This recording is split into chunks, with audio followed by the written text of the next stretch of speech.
राधे राधे महाराज जी। महाराज जी, मैं पुलिस में कार्यरत हूँ। महाराज जी, जीवन में बहुत अधिक उतार चढ़ाव आ रहे हैं। चुनौतियों का सामना करने के लिए आंतरिक मजबूती मैं कैसे लाऊं? खुद को भगवत मार्ग पे प्रारंभ करना चाहती हूँ। हाँ, नाम जप में नाम जप बल है। जितना नाम जप करोगी उतना बलवान हो जाओगी। ये जो हम चाहते हैं कि ना करें फिर भी हम करते हैं, या जो हम चाहते हैं करें नहीं कर पा रहे हैं, इन दोनों के लिए हमें नाम बल की आवश्यकता है। हम जितना नाम जप करेंगे उतने हम में बल आता चला जाएगा। नाम जप जरूर करो, सबका मंगल इसी में होगा। आप देख लीजिए, खुद देख लीजिएगा। और नाम जप नहीं तो बातों से काम, क्रोध, लोभ, मोह, मद मत्सर इनको नहीं जीत सकते आप। ये बहुत सुबह है, 1 मिनट में बड़े अच्छे अच्छे को घुटने मिला देते हैं। इसलिए नाम जप जितना अधिक करोगे उतना ही आनंद आपको रहेगा। देखो नाम जप का कितना बड़ा बल होता है। एक दिन ठाकुर हरिदास जी महाराज चैतन्य महाप्रभु के परिकर के हैं, हरे कृष्ण कृष्ण कृष्ण हरे हरे, हरे राम राम राम हरे हरे, जोर जोर कीर्तन कर रहे थे। तो एक धनी मानी 2-3 वैश्याओं के साथ निकला। तो धनी मानी ने कहा कि देखो ये महात्मा कितने निष्ठावान है, नाम जप कर रहे हैं। तो उन वैश्याओं में कुछ चंचल स्वभाव की तो होती है। तो उन्होंने कहा हमको एक दिन का अवसर दो, इनकी भक्ति को अभी देख ले हम। उसका ठीक है। और नव युवती श्रृंगार करके गई, और वो हरे कृष्ण कृष्ण कृष्ण हरे जोर जोर बोलते थे ऐसे। वो गई ऐसे करके बैठी। तो उन्होंने देखा, देखते ही समझ गए। भगवत भक्तों के पास भगवत कृपा से इतना ज्ञान होता है कि कौन किस भाव से आया है, समझ गए। तो बस हरे कृष्ण कृष्ण। वो कहती रुको, आप हमसे बात करो। हरे कृष्ण। पूरा रात हो गई वो महात्मा को देखना, हरे कृष्ण। दूसरे दिन फिर श्रृंगार करके आई, तीसरे दिन फिर श्रृंगार करके आई, और तीसरे दिन रो पड़ी। जब रो पड़ी तब रुके। कहा क्या कहना चाहती थी? बोले अब तो सब बह गया। 3 दिन से कीर्तन सुन रही हूं, मैंने ऐसा ऐसा निश्चय किया था कि आपको भ्रष्ट कर दूंगी, लेकिन आज मुझे इतना पश्चाताप हो रहा है कि आप जैसे निर्मल महात्मा के प्रति दोष दृष्टि, भगवान मेरा उद्धार कैसे होगा? मैं नीच वैश्या हूं। तो उनका हरे कृष्ण बोलो, इसी से तुम्हारा भी उद्धार हो। वो उसी दिन से परम भागवत बन गई। और महाराज तो स्वयं परम भागवत है। नाम का बल देखो, एकांत स्थान, और वो आई है सहयोग काम का लेकर के भ्रष्ट करने के लिए। तो अब वहां कोई प्रश्नवाचक चिन्ह था ही नहीं। जवान साधु थे तो भ्रष्ट होने में कोई देर, लेकिन नाम में इतना सुख है कि भोग में अरुचि, और भोगासक्त वैश्या को भी भोगों से अरुच करा के वहां भागवत बना दिया। नाम में बड़ी सामर्थ्य है। आप नाम की सामर्थ्य को आश्चर्यचकित होकर मानोगे ही नहीं कि ऐसी कहां होती नाम में सामर्थ्य। एक केवल राम जी भक्तमाल का चरित्र है। केवल राम जी, जिनको कुबा केवल राम जी कहते हैं, वो गरीब भगत थे। उनका स्वभाव था जहां वो संतों को देखते दौड़ पड़ते, चरण में प्रणाम करना, घर लाना, चरणोदक उतारना, और जो रूखा सूखा बने सो पवाना। तो जब संतों को आदर मिलता है तो दूसरे संतों से चर्चा करते हैं। तो एक अयोध्या से बड़ी भगवान श्री राम जी की मंडली संतों की उधर से गुजर रही थी। तो पूछा भाई केवल राम जी का घर कौन सा है, बड़े भगत हैं भाई यहाँ। तो केवल राम जी ने जब सुना संत मंडली आई, अरे आज तो नाच पड़े कि आज तो बहुत से संत, खूब आदर पूर्वक घर, पर खाने को नहीं। अब उन्होंने पत्नी से कहा कि गरीब आदमी थे, अब 1-2 संत हो तो कुछ बने, अब जहाँ 50 संत हैं। तो पत्नी से कहा अब क्या हो सकता है?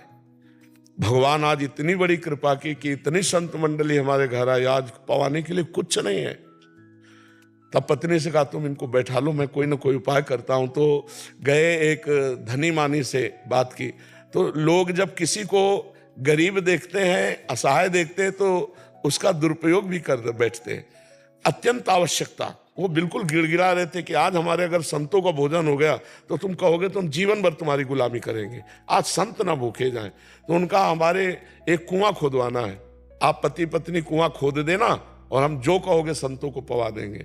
तो घी, दाल, आटा सब संतों के लिए ले गए और खूब चक पवाया। जब संत चले गए तब उन्होंने कहा तो मिट्टी, उस समय 60 हाथ 70 हाथ खोदना तब कुआं खुद पाता था। अब वो दोनों राम फावड़ा मारते, वो तसला में रखती राम, और उठा के ले, पति पत्नी दोनों भगत राम राम राम राम कहते हुए 40 हाथ खोद लिए। अब जे ही नीचे वो खोद रहे थे, ऊपर वो रस्सी से मिट्टी खींच रही थी, तो जो बालू वाली मिट्टी थी वो ऐसे धंस गई, पूरा कुआं बैठ गया। अब उनके बचने की तो कोई संभावना ही नहीं केवल राम जी के। लेकिन देखो संत सेवा और भगवान नाम का प्रभाव। अब पत्नी बहुत व्याकुल, तो सेठ घबरा गया। उसने कहा उस समय के हिसाब से कि हम आपको पूरे जीवन का खर्चा देंगे, आप मतलब विकल मत हुई, और देखो हमारा तो कोई दोष है नहीं, आपने कहा था, और अब कुआं में वो दब गए तो इसमें हमारा क्या। राजी करके पत्नी को कुछ संपत्ति खान पान दे करके निपटा दिया, और वो मिट्टी बराबर कर दी गई। 1 महीना बाद वहां से राजा का दल निकला, तो राजा के कान में सुनाई पड़ा राम राम राम। तो इतना आर्त भाव था कि वो तत्काल चकित हुए, मंत्री से कहा यहाँ ये आवाज कहाँ से आ रही। तो उस आवाज को खोजा गया, तो वहां जहाँ कुआं था ना, वहां से आवाज आ रही थी। बोले राम राम राम राम आवाज। बोले यहाँ से आ रही महाराज। पूछा यहाँ क्या हुआ था। बोले 1 महीना पहले केवल राम जी थे, बड़े भगत थे, वो सेठ के कहने से कुआं खोद रहे थे, तो मिट्टी धस गई, तो इसी में मर गए, तो हमें लगता है उनकी प्रेत आत्मा है, वो राम राम कहती। बोले नहीं, खुदवाओ इसको। अब वो राजा थे, अब राज सैनिकों के द्वारा देर न लगी, 1 दिन में खोद लिया गया। तो जहां केवल राम जी बैठे थे, उसके एक हाथ ऊपर से परत लग गई थी मिट्टी की, और वो गुफा में बैठे थे, और शीतल जल और सुंदर भोजन सामने रखा हुआ था। 1 महीना तक रोज भोजन, रोज पानी और रोज ऑक्सीजन भगवान दे रहे थे। तुरंत खोला गया, निकाला गया, तो अब उनकी तो महिमा प्रकाशित हो गई, बड़ा चरित्र लिखा। तो उनसे पूछा गया आपका जी नहीं घबराया, आपको परे। बोले जब मैं राम राम राम, तो मेरे राम जी आए और मेरे साथ बात करते थे, मुझे भोजन पवाते थे, मुझे जल पवाते थे, मैं बड़ी आराम से था। 1 महीना बड़े आराम से हमारा कर। सोचो जरा, ऊपर से पैक हो चुके हैं कि यहाँ घबराहट में प्राण निकल जाए। मान लो ऐसी कोई परिस्थिति भी हो जाए तो घबरा के मर जाए कि हमारी आवाज भी ऊपर नहीं पहुंच रही होगी, हम कब तक बंद रहेंगे, हाय हाय मच जाए। लेकिन राम राम राम राम राम। भगवान शिव ने जो हलाहल विष समुद्र में निकला, रा कह के पी लिया और मां से बंद। राम नाम से नीलकंठ में, कंठ में एक जरा बूंद भी पानी का रोकना कठिन है। भगवान शिव ने हलाहल विष को भगवान के नाम के प्रभाव से रोक लिया। तो नाम में अपार सामर्थ्य, यदि हम लोग नाम जप करें तो जो करना चाहिए वो हम कर पाएंगे, जो नहीं करना चाहिए उसे हम त्याग देंगे। अगर नाम नहीं जप है तो केवल बातों से तो ऐसा होना संभव है जी। तो इसमें इसलिए फिर से पुनः कर रहा हूँ। महाराज जी, अपने इष्ट देवी देवताओं के चित्रों को व्यावसायिक वस्तुओं पर छपना और फिर जमीन पर इधर उधर पड़े हुए देखने से मन में बहुत पीड़ा होती है। पर आपके नहीं होती, हमको भी होती है। मजबूत महसूस करते हैं अपने आप को। महाराज जी, इसका इस्तेमाल बंद होना चाहिए, इसके लिए हम क्या कर सकते हैं या कैसे? हम प्रयोग ना करें, बस हम इतना कर सकते हैं कि ऐसे थैलों का, ऐसी वस्तुओं का या ब्याह के कार्डों में हम इनका प्रयोग न करें। ब्याह का कार्ड है तो सीधे लड़की लड़का का नाम, ब्याह की तिथि दिनांक, बस हो गया। भगवान की छवि, पार्वती भगवान शिव का ब्याह रूप, या राधे श्याम जी का ब्याह रूप, ऐसा, या सिया राम जी का, ऐसा नहीं। क्योंकि कार्ड को कार्ड की तरह ही प्रयोग किया जाता है, फिर बाद में फेंक दिया जाता है, और उसमें भगवान की छवियाँ हैं।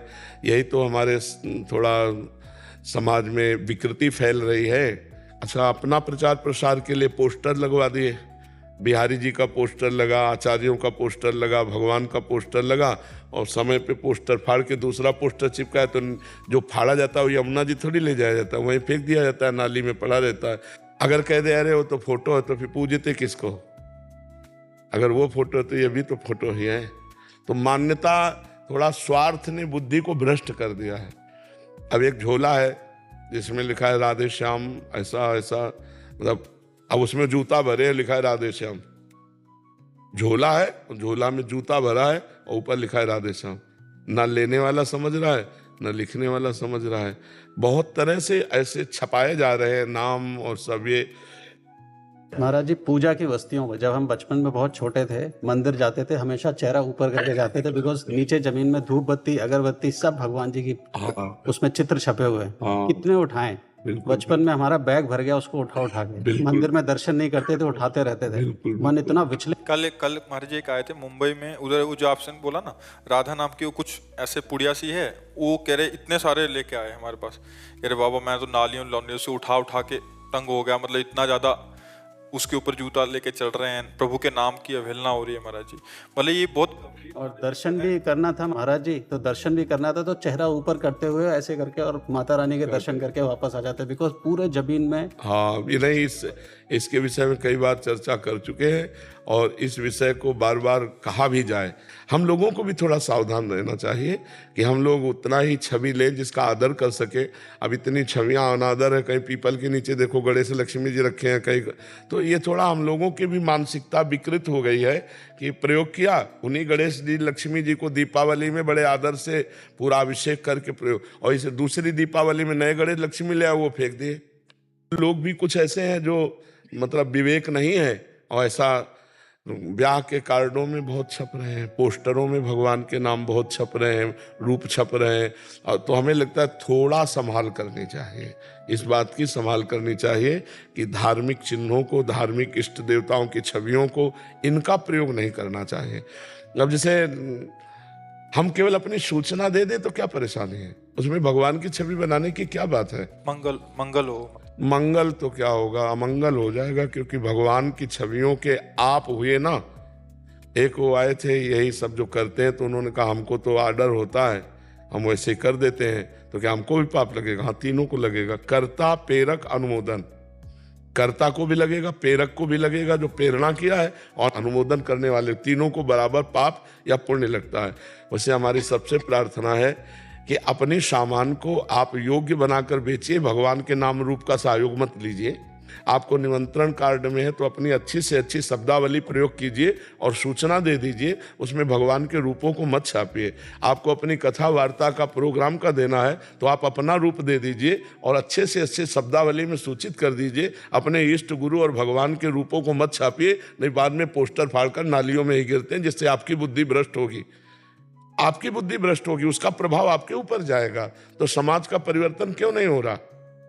इसलिए नहीं हो रहा कि हम लोग कई जगह ऐसी त्रुटियां करते। मान लो जो राधा नाम आप छाती में पहने हो, वही राधा नाम हम कहीं जमीन में लिखा देखें तो यार मतलब आदमी की बुद्धि कितनी स्वार्थ परायण हो गई है कि इतना सुंदर भगवान नाम और उसका दुरुपयोग ऐसे। तो हमें लगता है कि हम लोगों की बुद्धि भ्रष्ट होती जा रही है, इसलिए हम इस विषय पर ध्यान नहीं दे रहे। हमें ध्यान देना चाहिए, सुधार करना चाहिए। आदमी ना लेगा तो क्या फर्क पड़ता है उसमें, पर फर्क पड़ने पर तो बड़े रूप से आना चाहिए ना, सामने उतर कर। कुमार जी, दूसरा जो व्यवसाय वाले हैं, हाँ, खास बात है, वो ध्यान रखें, इसको तो बहुत ज्यादा सुधार हो सकता है कि जिन्होंने कर लिया है उसको परिवर्तित कर दें, और आगे से कोई जो अगर करना चाह रहा है ऐसा व्यवसाय, कोई खैनी बना रहा है